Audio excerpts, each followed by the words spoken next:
with that, we are going to go on and to our featured speaker, who is Alex Sonnefrank. He's the Vice President of Partnerships at the American World Trade Chamber of Commerce. And I will let him introduce himself. Great. So as noted, my name's Alex. I work here at the Chamber. Our focus has been around international trade, specifically on giving services to U.S. exporters. A lot of what we do is focused around origin declarations as well. So we're one of the big players issuing certificates of origin in the United States. We're the first chamber to be formally accredited by the International Chamber of Commerce and join their accreditation chain on the rules of origin. And we're also a member to the World Chamber Federation Certificate of Origin Council. We're effectively the U.S. representative to that. So we have to voice issues, concerns relevant for U.S. exporters there, as well as get some potential input and feedback in terms of what's happening in the world and what U.S. exporters should be prepared for. Outside of that, I've worked in trade document digitization prior to joining the chamber for quite a long time. So I've been through the weeds there, and I've also got experience outside of the U.S. perspective, working with exporters in New Zealand, South Africa, Norway, Australia, where we worked with primary parties issuing documents there as well. So I got a good sense, not just what the U.S. perspective might look like, but what the global perspective would look like as well. We also have our chamber director, Brian Smith, is on as well, if he wants to introduce himself. Yeah, I'm Brian Smith, Director of the Chamber. I am based in the New York City area. And much like Alex, I've got long experience in international trade and actually in a prior life, international banking. So, Hmm. so I have a kind of a pretty well-rounded view of exports. Great. And Heidi, am I good to take over the screen share then? Yes, sir. Go right ahead. Great. So can you just confirm this all looks good? Just give me a thumbs up. We got the rules of origin full screen on the page. Thank you. Great. Yeah, so today we're going to be talking about certificates of origin, rules of origin. I already kind of touched a little bit on who we are as an organization. I don't want to spend too much time there because I do think there's a lot of good content to potentially get through. Um, Oftentimes I do struggle with how to lead into these because what I want to do this time is kind of front load some of the changes we're seeing and some of the dynamic situations we're seeing, just because there's always new things happening. I think that's really important to kind of touch on those first in order to kind of justify the second half why we want to be concerned and put so much focus on origin declarations, origin determinations, as well as the certificate of origin itself, right? So, oh, and of course, we'll have some time for questions at the end. Hopefully we don't go over too much, but if we do, that's going to be okay with me potentially.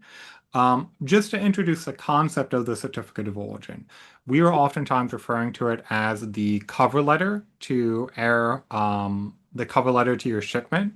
So it's oftentimes going to be the first document that customs is going to look at, right? They're going to get a whole stack of paperwork, and that certificate of origin is going to be what really helps them understand the who, what, and where for the shipment in order to make that determination about what duty it should be charged at and give them the first impression of what it is that they're looking at in terms of the shipment coming in and as well as the other supporting documents. So it's very critical that we get this document correct because it's going to be what forms that first impression to the customs official. And if it gives the first impression that you know what you're doing, it's going to make it easier to potentially get everything else through and approved.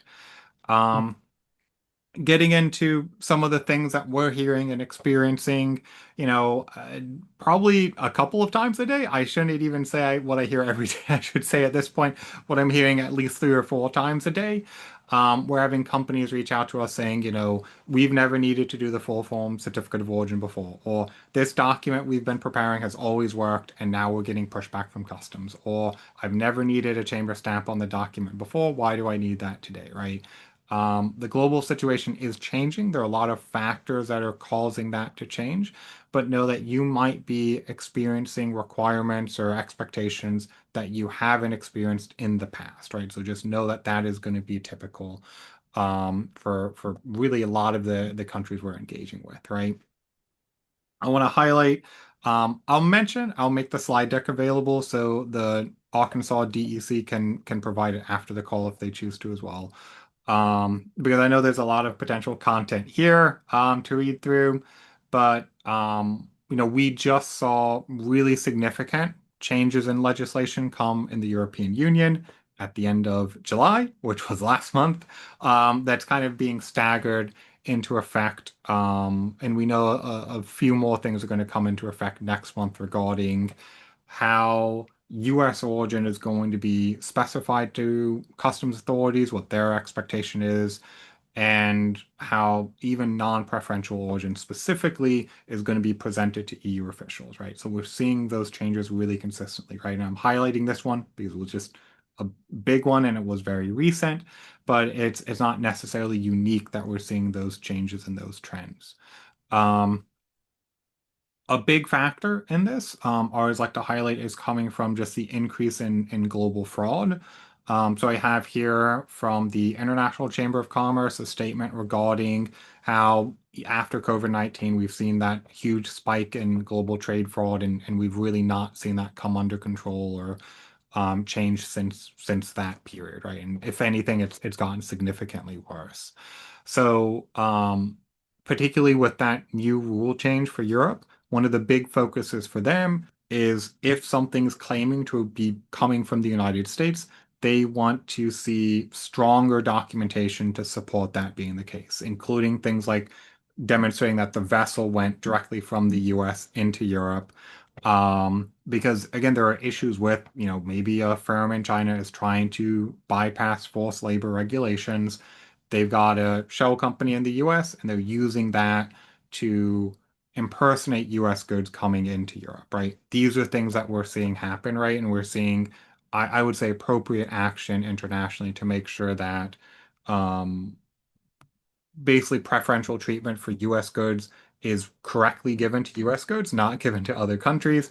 As well, we're trying to see enforcement mechanisms and sanctions are actually effective. And so there are cases where paperwork's gotten more difficult or complicated in order to make sure that that is actually the case.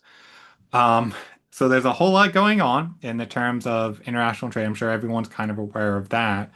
Um, but I think that origin in particular used to be quite easy, right? I've had companies that were shipping to Vietnam using a NAFTA certificate for 20 years that no one really challenged them on it. But now they're seeing pushback. Now they're seeing some challenges on that paperwork where those mistakes have always been mistakes, but they may not have been noticed or there may not have been much attention on them in the past, right?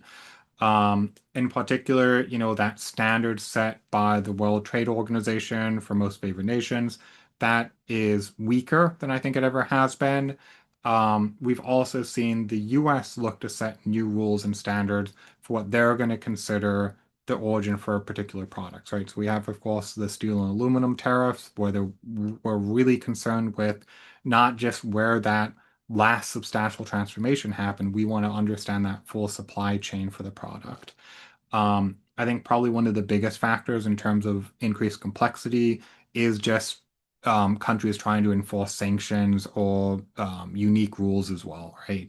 So it's essentially almost been like a step backward in terms of streamlining the process. It's now more complicated, and some customs offices are pushing to go back to some traditional methods of, requiring that chamber stamp on the documents to help lead that validity um, to the exporter and to the actual statements that are being made. And there were a few other things we're going to touch on as we keep going, right? Including those new EU rules as well as some new preferential treatment as well. So it's a good and ugly situation, is how I like to say. We don't necessarily want to say the bad here, but the good is that they're all going to be places where US exporters may be at new advantages, right? Either because of you're putting sanctions against Russia or you're putting new benefits to things like US auto imports, right? Um, so that's positive, but it can come with extra paperwork, right? So it's good to celebrate that, but it's not always going to necessarily make the process easy to jump in. But we also have the ugly situations, right? And so here I have a statement from the Justice Department, specifically around a recent case where someone was making false country of origin declarations. They made a fake certificate of origin and mislabeled the origin of the product to impersonate a US export. They got caught and they're facing penalties for it, right? So the US government is going to be much more aware and much more focused on finding people trying to take advantage of those preferential agreements or to take advantage of, um, again, the ability to export as a US commodity, right? So and I mean, again, at the same time, it's maybe a little bit easier to set up that shell company, make a website, act like you have a real US presence. So, we're seeing that really throw a wrench into things and become more complex. So there's good reasons that things are becoming more complex because there's new advantages for US exporters, but there's also some ugly reasons, which is that there is a lot more international fraud that is happening today, and that's caused customs to be a little bit stricter in a lot of spaces. Um, One thing I do want to highlight, we're looking at some countries that might be giving new preferences for US goods. We have, for instance, new EU rules on vehicles, right? And we have places like North Macedonia and Kosovo that are looking to give preferential treatment for US goods, right? Um, there's this expectation amongst US exporters that preferential treatment or zero duty or anything like that means I can skip the paperwork, right? Because for USMCA and a lot of the agreements that the United States makes, they're very strict on having labeling requirements on the actual goods that are being shipped. And they're very relaxed on paperwork, right? So the USMCA certificate, we'll talk more about it, it's very easy. It doesn't even need to be a full form certificate of origin. It can be a simple invoice declaration, right? It can be signed by the importer, right? It doesn't even need to be made as a statement by a party here in the United States, right? So it's a very relaxed declaration. But that and the expectation for a lot of US companies is, well, if we open these doors for preferential treatment, that means the paperwork's going to be minimized. And that's not necessarily the case. And I want to make sure that US exporters are going to be aware of that, right? Europe's EU All One certificate process is not necessarily easy. It's not necessarily less paperwork. It actually can add more to the paperwork to qualify for that, just like with the New Zealand China, New Zealand Australia agreement, or the China Australia agreements, right? Those actually have systems in place you have to connect to feed that data in directly. And they have to go through competent authorities that are listed by the country, right? So it's not necessarily the case that that minimized paperwork when those agreements came into effect. If anything, it increased them in order to take advantage of that preferential treatment. Um, we're seeing, as mentioned, North Macedonia, Kosovo are some of the leading examples right now where I have companies that are trying to take advantage of preferential treatment that North Macedonia is offering. Um, it's not clear how they go about that. The State Department's come back and said they shouldn't need a chamber stamp and just do an invoice declaration because we don't want to confuse customs authorities and think that with that declaration, on let's say a stamp certificate of origin, that they might interpret that as being a non-preferential document because it has a chamber stamp. Again, that's kind of backwards from the global perspective on things, right? But it kind of speaks that even in the United States, even within the State Department, that is, there's this expectation that free trade or preferential treatment means less paperwork. It means just make an invoice declaration for the origin of the product, right? That isn't going to always be the case, and right now it's again a little bit unclear in terms of how countries are supposed to be taking advantage of that preferential treatment. We're getting really mixed signals, and it seems like individual customs agencies are kind of doing their best to make the determination there.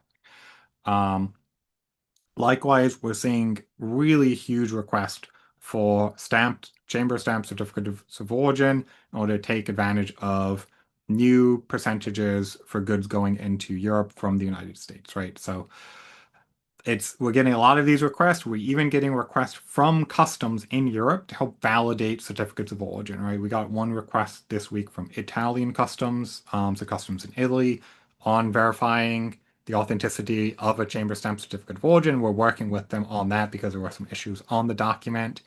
It wasn't one that we did, but we still get those requests regularly, and it's absolutely the case that we're getting those more and more frequently. We're getting them directly from customs officials that are putting extra scrutiny and extra attention into paperwork and documentation. So that's to kind of set the stage in terms of what we're seeing and what's happening internationally. Now we can kind of pivot and get into really understanding the certificate of origin. Now that you understand that it's important, because every time I do these sessions, I get questions that feel like they shouldn't be questions, right? Obviously, you should be aware and confident in the origin of your product when you're actually going to be making those legal statements on something like a certificate of origin. Of course, we're talking about origin. That is different from being made in a country potentially, right? So something, for instance, could be 50% made in the United States, right? And the US is going to care about where that percentage threshold is, but it's only going to have one potential origin, right? I've got some asterisks on this slide because obviously free trade agreements can change that, right? So, but when we're looking at the non-preferential standard, what we're focused on is where were the products last materially impacted such that there was a substantial change, a value add process against the actual products. Um, yeah, and so these standards, they're also going to be typically coming from the International Chamber of Commerce. So again, as an accredited chamber, we have some ability to kind of speak and help make that determination if there are specific questions around origin. If there are, I'm going to recommend you contact us as opposed to try and figure out through chat today if there might have been a mistaken origin before. Um, as noted, we have non-preferential standards and free trade agreements as well. We do have some templates available also that you can contact us if you just want to make sure that your USMCA certificate of origin template has everything it needs. We just provide those free of charge. Um, but essentially, non-preferential, that's going to be for cases where there's no structured free trade agreement in place. And oftentimes those are going to require things like the chamber stamp to be against the document to add that validity. So it would go and be issued by the chamber. That's not always going to be the case for every country, but we're actually seeing that more and more frequently that countries are going back to tradition there and requiring that to help prevent fraud. And then, of course, we have free trade agreements. Within the US, those typically are going to be looking at specific percentage thresholds to determine that they qualify for preferential treatment. Um, and generally, within the US today, we're really focused on having those documents be self-certifying documents to the extent that in some cases they may not even be issued by the exporter, the importer, or the producer also have capacity to make origin statements that are going to be used. So each free trade agreement is different though, so just make sure that you're checking the specifics on those documents, right? Just kind of really quickly touching on this, whereas for non-preferential, we're looking at where was that product last materially impacted. For free trade agreements, there are a couple of different ways that we could potentially tackle that determination that something actually qualifies, right? Now, if I'm growing tomatoes from seed here in the United States, very obviously those tomatoes are going to be US origin. But if I'm instead making tomato sauce, it's a little bit more complicated, right? We're looking at something that has a percentage threshold to reach the qualification for US origin. And that percentage threshold is going to be varied based on the actual agreement that goes in place. Um, so hopefully that makes sense. Again, I know we're moving pretty fast on these, but really I want to make it clear that there is a huge difference between obviously the free trade agreement standards for origin, right? The free trade agreement specific text that's going to outline how you make that determination if it's US origin based on the agreement versus just the general non-preferential standard, which isn't necessarily going to be focused on reaching a certain percentage threshold, but instead is looking at a value add process that went into the production. Again, for free trade agreements, those statements tend to be self-certifying. Right now, I think every agreement we have enables them to be self-certifying. I know U.S. Israel was one of the last holdouts, but that was amended maybe 8 or 9 years ago. So, and oftentimes it is the case that the US exporter doesn't need to be the party to make that statement of origin, right? A big reason for that is because, again, every US product is going to have some kind of sticker on it saying where that product originated. So we have that strict labeling requirement, and that kind of replaces some of the paperwork that might be used at the individual ports. Um, I'll also note this is a common kind of question we have. There's generally not a sample certificate of like a sample USMCA document that the government makes available.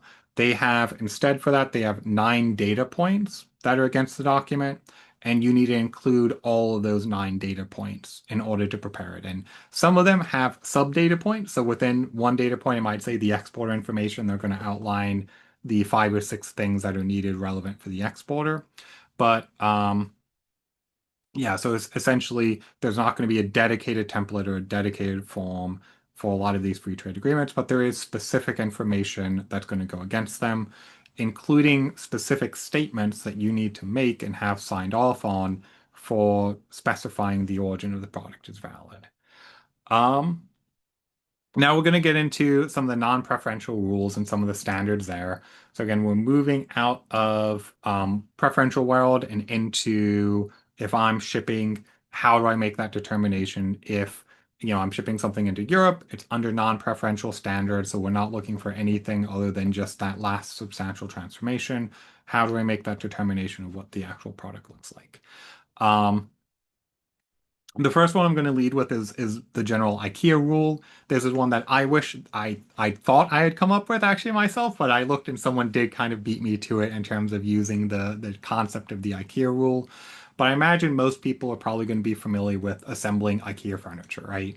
I know a lot of us probably went through the IKEA test and error relationships early. So I know before my wife and I were married, back when we were first dating and she was my first girlfriend at the time, so way back, we built IKEA dressers. And I can tell you that when we were building them, it felt like we were going through very complex multi-step processes that required advanced skills, right? And but it turns out that's not actually the case when we're looking at the legal standards set by customs, right? So assembling IKEA furniture does not qualify as a substantial transformation. So one of the big components for that is you're getting a package that is being sold as a dresser. It's not being sold to you as lumber, and then that you can also buy the screws separately, right? It's sold to you as a complete kit, and it's viewed as not having a complex construction process. It's not necessarily something that expert skill would need to go into in order to make that determination. Um, and so one of the things that you can always check on if you do want to get more detail as to whether or not you're at the threshold there.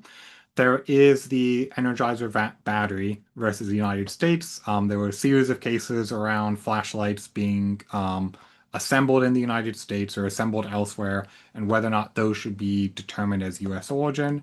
I think that's probably the standard if you're really looking to dig deeper and get into case law. Um, but yeah, generally, if it's a kit construction, that's not going to be considered substantial transformation. It was sold as a dresser. It still is a dresser. And so that's not, and the process is not considered complex enough, even though it might feel that way. It's not considered complex enough by custom standards, right? We're not doing welding or something that would require advanced training in order to actually put together. I'll use the batteries included example as well here. So there is a concept of having a product give the defining characteristic of an actual package. So if you're getting test strips and batteries and for a blood glucose monitor, and that's kind of the core thing that's giving the identifying characteristic. So even if you put the batteries in the machine yourself, so they don't have to do it separately, and you're putting the test strips, packaging it in a particular way, that's not really going to be viewed as a substantial transformation, right? Because the core thing that people are buying when they're buying a blood glucose monitor is the blood glucose monitor, right? So that's going to be what gives the defining characteristic and the defining trait for that product. Um, and that label, the name and concept of the product hasn't really changed through that transformation, even though there was a value add there, adding the batteries, you can say add some value to the product. It doesn't really change it, right? We're still going to be looking at the same HS code. So we're not looking at a change in that process. And the final one, before we get into one that is valid, is going to be the frozen veggies situation, right? So we're getting chopped corn, or chopped carrots, we're getting corn and peas from all different countries that are all frozen. They're all coming here into one central plant, and they're all being mixed into one package, right? Repackaging does not shift the origin of the product, and this is effectively going to be viewed as repackaging, right? Um, we're not, so what we actually have in this situation is going to be three different products with three different origins. Even if they're going to all be in the same box, even if they're all in the same package, when you're making that statement to customs, in let's say Spain you're shipping into, you're going to say I have Mexican peas, American corn, and Canadian carrots, right? Even though they're all in one package, you would break that down into three separate items. Um, this may be a good time to mention that saying mixed or unknown maybe in the past was not going to be that big of a deal because we're seeing products come out of the United States port, right? But again, we're seeing new sanctions, new restrictions in place. Customs around the world is going to be really interested and more focused on understanding where the actual origin of those products is coming from, right? And so saying mixed is potentially risky because they can make the assumption that they're coming from, a country maybe Spain has sanctions on that America doesn't, right? So it becomes pretty important to make sure we got that right. And finally, we're looking at what would be called a substantial transformation. So this is an example where we do have an origin shift for the product, right? I have a bunch of products, none of which are coming from the United States, right? But I'm bringing them into my office or into my factory, right? And we're turning them into a new product, right? So in this case, we're making tomato sauce, right? Um, Regardless of the origin of those products, what I'm doing is going to be a different use case, right? The tomato sauce is used in a different instance and situation than any of those components would be used, right? It's a different product, a different HS code. There's a fundamental function change for the product, and there's a clear value add process that is irreversible, right? That's another component for making that origin determination. I can't take tomato sauce and turn it back into tomatoes, right? I can't go backwards in that. Um, but there are some things you could do with that tomato sauce. If you're buying, again, Canadian tomato sauce and you're bottling it or you're diluting it specifically with water or you're potentially freezing it, that's not going to be an origin shift. So even though you are adding a process to it, you're not really changing the character of the product, right? And that diluting with water uniquely would be a substance that we're not looking at as having a substantial transformation. Um, in terms of actually preparing the certificate of origin, again, we're more likely going to see this go through the Chamber of Commerce and need to be stamped. That's more common. You might see language like local on the requirement on a letter of credit or a list from the importer. Local is going to suggest a Chamber of Commerce operating in that country, right? So local doesn't necessarily mean in the same state or the same city or whatever is the closest one. It just means one operating in the country. I know before the International Chamber of Commerce, they set the standards and best practices for chambers to follow. And they also maintain a verification portal for companies as well. Non-preferential doesn't mean you should just skip doing the certificate of origin, right? Um, More and more commonly, it's required for customs clearance, but you do still have the ability to get most favored nation treatment, which you might not otherwise qualify for without a certificate of origin. I've touched on some of these before, but this is just kind of like a reminder, just to kind of look at everything bundled together outside of those four scenarios, right? Um, so hopefully this all kind of makes sense. And again, when you're maybe going back through, everything kind of connects. I'm going to be very quick on this section because it's I think important for exporters in the United States to understand what the import scene looks like globally, right? Even for the import scene here in the United States, it's going to be important to understand rules that we're putting in place, rules that Europe's putting in place, even if you're not necessarily shipping into those regions, right? We have a kind of classic situation where we have substantial transformation. We have three different products that are being transformed into blue jeans, let's say in India, right? And you might be the company exporting the little rivets that go into the blue jeans. We actually do have a company that works with us that does that, right?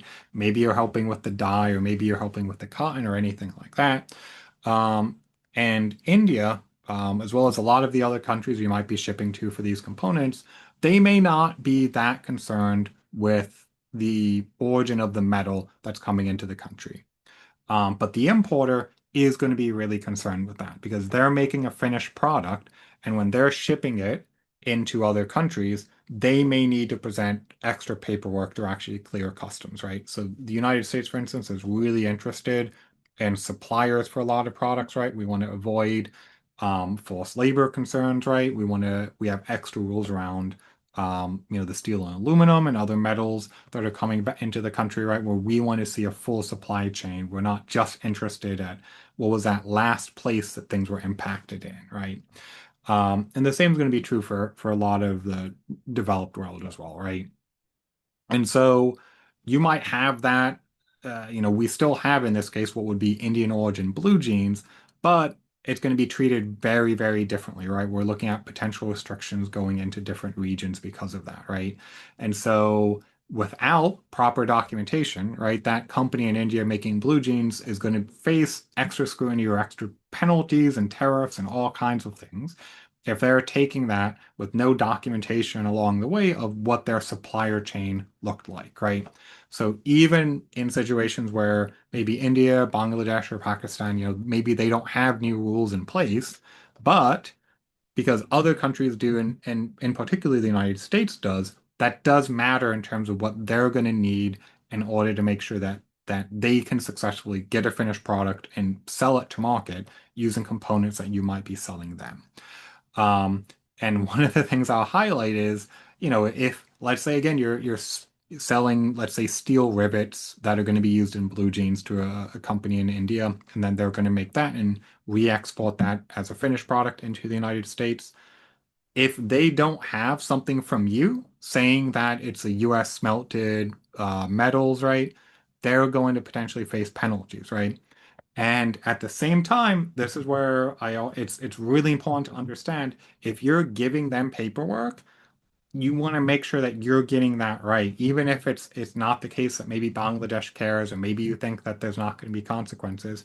That paperwork that you're giving to a company overseas can end up in front of customs officials here in the United States, right? When we are giving those components out, they can come back in and they're going to be giving that certificate of origin regarding the metals or the whatever other components you might have shipped. They're going to be presenting that to the customs official here in the United States, right? And you've made those statements in the United States under US jurisdiction, so you want to make sure that they're correct, right? Um, I'll be really brief on this, but yeah, we are obviously seeing a lot of extra scrutiny on transshipments. I think there's probably other sources that you can speak and kind of read about regarding that. But it just kind of highlights that customs is cracking down. The US does not want exports to ultimately end up in countries that we're trying to restrict particular goods getting to. And so you as an exporter need to have your due diligence to make sure that that's going to be the case, right? That the certificate of origin you're preparing isn't going to then be used to help get into another country afterwards. Okay. So we're going to do one last little highlight, and then probably we'll get into questions, which is around mistakes that we're experiencing exporters make on the certificate of origin. Obviously, the most obvious one is going to be they state the origin of a product incorrectly. They maybe incorrectly assume because I'm in the United States, I'm in Idaho, and I'm shipping a product overseas, I'm going to say Idaho as the origin, right? What complicates this even more is that if they're doing their ACE declarations, there is a thing called point of origin, which is not the same thing as country of origin. And so that can sometimes lead to mistakes being made as well. But when you're saying the country of origin is the United States, you're making a statement that that's where that product came into existence, right? That prior to whatever was done here in the United States, that product did not exist as it would be used in its current form.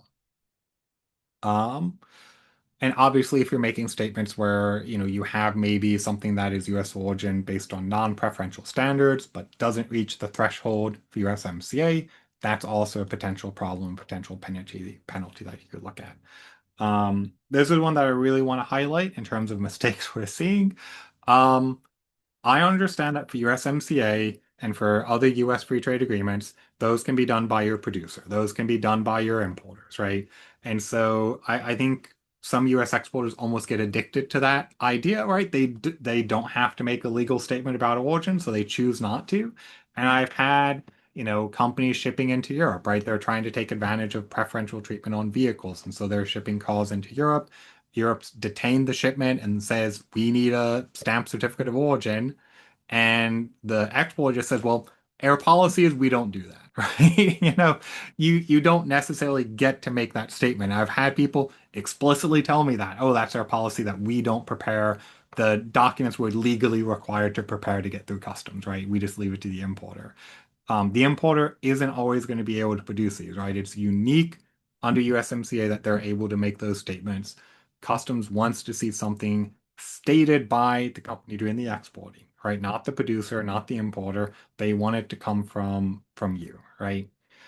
Um, Another kind of common mistake we see, and this is probably true for all documentation, not just for the certificate of origin, but just scrambled, incoherent nonsense in terms of what's going to go on the actual export documents, right? These documents are not for your internal accounting system, right? They're not for whatever system you have in place where I understand it's got a particular SKU number and that's how your accounts team tracks it and that's how your sales team tracks it. They need to make sense to someone on the street. That's like the test that I always suggest, right? If you can stop a random person on the street and read them off what it is that is going to be on your invoice and on your certificate of origin, does that make sense to them? And I do highlight, this is, if you're watching this and you're in the US, you have a big advantage doing international trade because English is the language of international trade. So make sure you use that opportunity and that benefit and not use potential jargon, right? These are some actual descriptions we've seen. We've changed some of the numbers just to anonymize them a little bit, right? But looking at these, could you really make an assumption about what actually is the product being shipped, right? So this is just kind of like suggestions on what it should look like, right? You can be very clear about what it is that you're shipping, right? Just use simple language to make it that clear. Um, and we also have this thing called the Harmonized Tariff Schedule, or the HS code, right? So you can put that number there, and that's going to tell customs exactly what they need to know about the products that are coming into their country. We have seen instances like with China actually essentially requiring the 6-digit HS code to be on the certificate of origin, and we know that they are putting extra scrutiny and potential slow lane, right? And in terms of the customs review if you're missing that kind of information, right? So again, the certificate of origin, it's that first document customs are going to look like you're going to make their life easier and be very clear about what it is that you're bringing into the country. Just give them the information they need to make that determination, right? This is not the certificate of origin as well as the commercial invoice. That is not for your accounts team. It is to present to customs overseas, and it needs to make sense to that individual and that person, right? So another one we see as a common mistake is going to be these incorrect templates, right? NAFTA has not existed in, I think it's over 7 years now. We might be getting to 8 years. So if you're making shipments into Canada and it says NAFTA at the top of it, you're doing something wrong, right? You need to make sure you're using a USMCA template, right? And it might be as simple as just changing that title, that banner, to reflect that you're under the USMCA standard right now. You're not under the NAFTA standard. Um, and yeah, it's not unusual that we get people that have had stuff blocked that are shipping into Vietnam and they have something at the top that says NAFTA free trade agreement and they're using that template that says on the template this qualifies for preferential treatment when it doesn't because Vietnam, it's actually not in the North America free trade agreement. It's actually not even in North America. It's a country in Asia, right? So if you're using a NAFTA certificate for exports outside of, well, if you're using an NAFTA certificate at all, you've already messed up. But if you're using, a free trade agreement document, it should be restricted to countries that actually have free trade agreements and using non-preferential form if you're shipping to countries that don't have preferential agreements with the United States, right? It seems obvious, but somehow we get these requests all the time. Likewise, I see that a lot of country I see a lot of exporters maybe it's a sales rep that's doing it right. They see, hey, if I have an EUR1 certificate or a GSPA certificate, I'm going to get reduced duty, so I need that document, right? The document isn't the issue, right? It's whether or not you qualify for, right? The document represents a qualification, right? The US is not part of Europe. You're not going to be doing these EUR1 certificates, right? And you might look and say that means it brings duty down to $0. That doesn't mean you just have to fill in a form and then you get free money, right? I wish it were that easy. You do actually have to qualify for it. And then just some other kind of common mistakes we see in terms of submissions that we get. We do need to see consistency between the commercial invoice and the certificate of origin. That means on all statements on the certificate of origin. That means if you're making an origin claim there, it does need to go on your commercial invoice as well, or whatever supporting documentation you're going to be presenting. We do see plenty of situations where the consignee is really particular. That's generally the time where we see the most need for corrections, is the consignee is saying, we need you to say fulfilled by this company, or we need you to say a different address or something like that in terms of where it's ultimately going, right? And that just, I think, causes some extra work, right? So just get that clarity early on in the process before you really start preparing all of your export documentation. And finally, yeah, customs is going to be looking for consistent numbering, right? So most companies have an invoice number that's unique to that individual order that they can use for all of the documentation.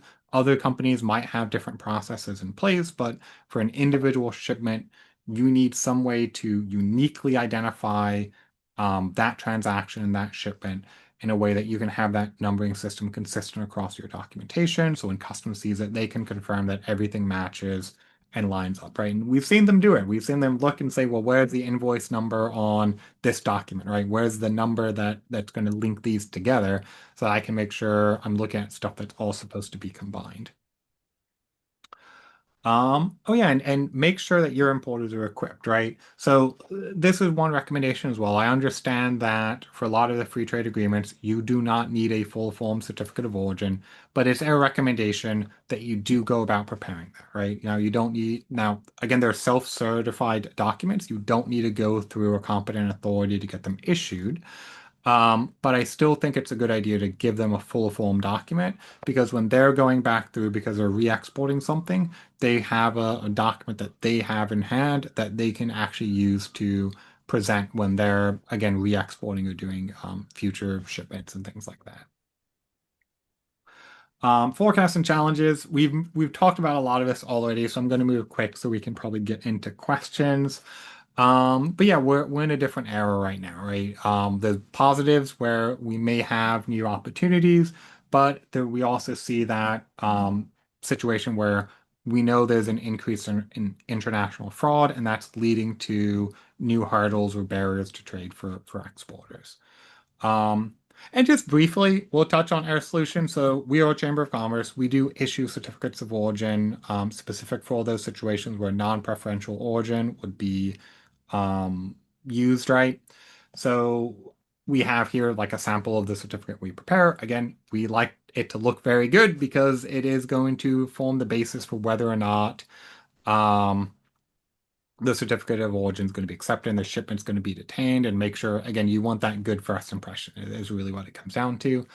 All of our certificates have unique numbers against them. We're, again, accredited by the International Chamber of Commerce, and we have the connection to their verification portal. We've seen Europe specifically state that they're looking for verification tools on the certificate of origin as part of the new legislation they passed in July. But we've already seen those sorts of rules go into effect in India and China as well. So it absolutely is the case right now that they want things like the QR code that's going to help them authenticate the document as being genuine. So again, we match that and we're able to issue those. And I always like to kind of highlight in terms of the state of electronic, it is not the case that some countries are still really wanting to see the paper documents, right? Um, it is actually the case, kind of the opposite. We're getting frustration and confusion from customs overseas regarding why US companies are still adamant to use the wet stamped physical document that makes it easier to transport, easier to retain, or harder to transport, harder to retain when they're using the wet stamp, right? In particular, this is a complaint we got from someone in Dubai, just basically complaining, why is it that US companies are still doing this, right? Like that they reached out to us to see if we could do anything to prevent US companies from doing paper forms. But ultimately, it is a case today that the standard definitely is electronic, even though I think in the US, a lot of the companies are kind of behind in adopting digital processes to get their certificates of origin stamped when required. In terms of what we touch on, we do obviously certificates of origin, commercial invoices, we do other supporting documentation. We are more commonly seeing cases where we're issuing certificates of free sale for when other regulatory bodies may not be equipped to issue them. And we're doing a lot of embassy legalization as well. So we're kind of a turnkey solution if you're doing shipments into a country and you need to get documents authenticated, even if they need to be converted into physical documents to be presented to the embassy, we can go through that process. Um, yeah, and we like to think it's a pretty easy system. I'm not going to necessarily hop too much on all the benefits here because I know you guys have some great questions, but you're able to get onto our website, sign up, and get registered for that digital platform right away. It takes maybe a day or two for us to vet your account, but after that, it's going to be a very quick process to request a certificate and get it issued back from us. And with that being said, we will jump into questions. Um, Great. Yeah, putting together. Great. So I'm looking to see, I think we have something in Q&A. Um, oh, great. Thank you for the little owl questions. Um, Let me take a sip of water first. So we export mixed shipments that have some U.S. origin items, some foreign origin items. Our chamber says we are not permitted to put foreign items in a CO. Um, so the certificate of origin should be consistent with what's going to go on the shipment, and it's going to be matching what's going to be on that invoice as well. So we should have consistency between those two documents. I am aware that some local chambers have that idea in their head. I'm not really sure how that came about, but chambers would be authorized to issue certificates of origin for US origin products, but also for products that are shipping out of the United States that are not US origin. And that is a common thing where, we might get a German car that's being exported out of the country after it's been here for a while. It's still a German car and it will specify itself as a German product on the document. Um, so again, like chambers are able to make determinations themselves in terms of what they're going to issue, but yeah, there's not based on the ICC rules, there's not some restriction that they're not able to issue those documents. And I might just point out you could ask your local chamber to contact us because we're happy. Quite Yeah, often we get calls from local chambers asking, "How do we do this? How do we do that?" yeah, And we're it's a really good point. Yeah, happy to we get have them. we have a formal partner program for local chambers where we help them make sure that they're both able to offer a digital solution and also make sure that they're understand what it is they're supposed to be doing. Um, so we have a question around that batteries included kind of example. We have Chinese batteries in a Korean device. I would say typically it's similar to the peas and carrots example in that situation, right? You can list them out as separate components within one package, right? So that's not going to be unusual. It wouldn't be unusual either, I think, in that case, to just list it as, what the thing that's giving it its defining characteristic.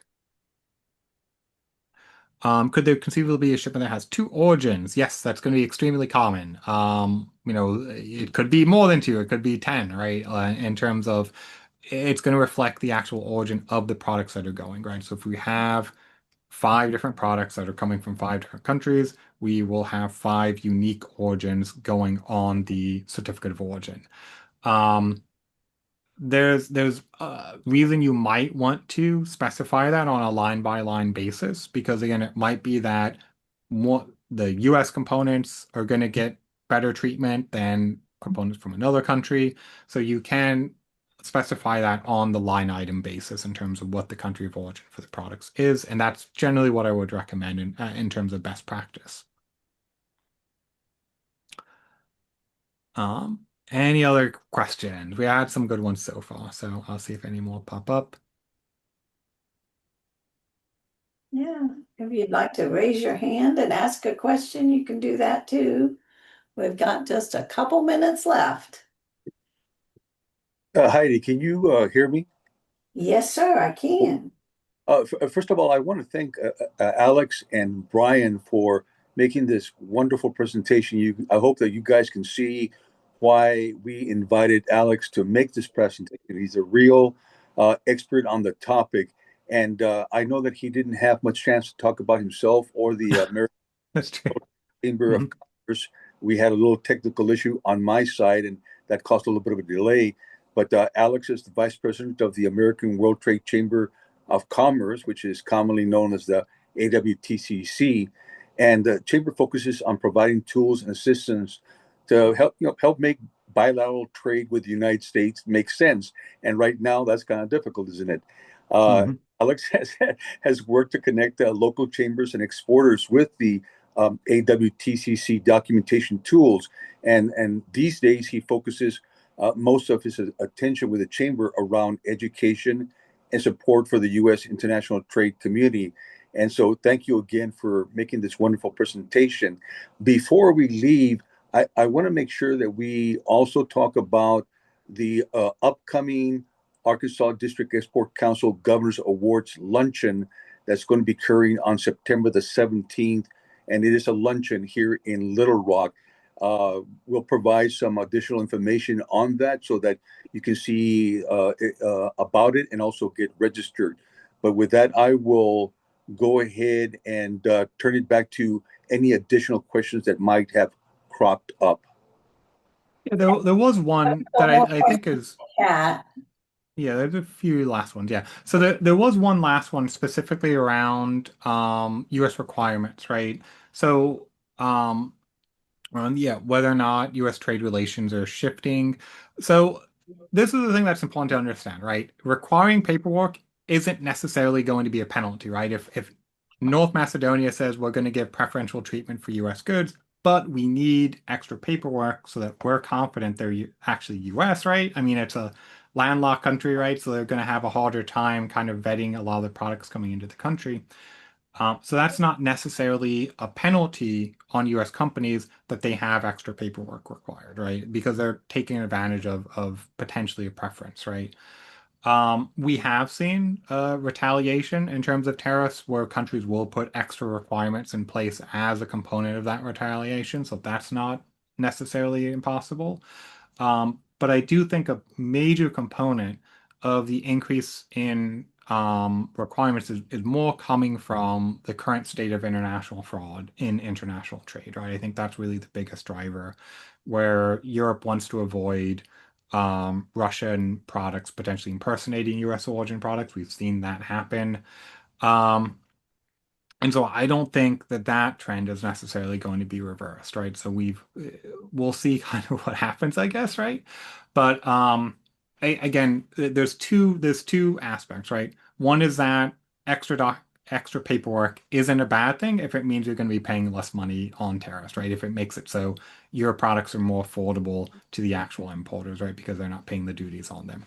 So that's one component. The other component is we are going to see just an increase in complexity as that kind of WTO standard where everyone was friendly with each other is kind of falling down, in part because, again, we're more concerned with enforcing sanctions on other countries. Not necessary. Again, it's not necessarily even just something the US is doing. We've seen this as a trend for quite some time. Yeah. Great. Um, Well, Any other last minute questions, right? I know we're at time, but if we have one last good one pop up, there might be one. Um, yeah, but and yeah, if you would also make sure that you throw up the contact slide so that people can have Alex's contact information. yeah, I'll just one last time kind of end on that. So if you haven't grabbed it already, our website's there as well as my email. So if you want to check back with me after the call today, absolutely welcome to do so. Great. Well, But Rudy, with that, I think I'm probably good on my I think side. we are. And Great. once again, thank you so much for taking time, and thanks to Brian as well. And we hope that you guys have enjoyed this presentation. And please feel free to contact Alex with any of your needs, especially if you belong to a chamber of commerce. Uh, Hmm. that's going to be a really good contact for getting assistance from the AWTCC to make sure that your local chamber is doing some of these things correctly to be able to help you export and import. Thank you again. And guys, thank you for your time. And we will go ahead and close it at this point. Rudy, Heidi, thank you very much. Thank Yeah, thank you both. Yeah. you.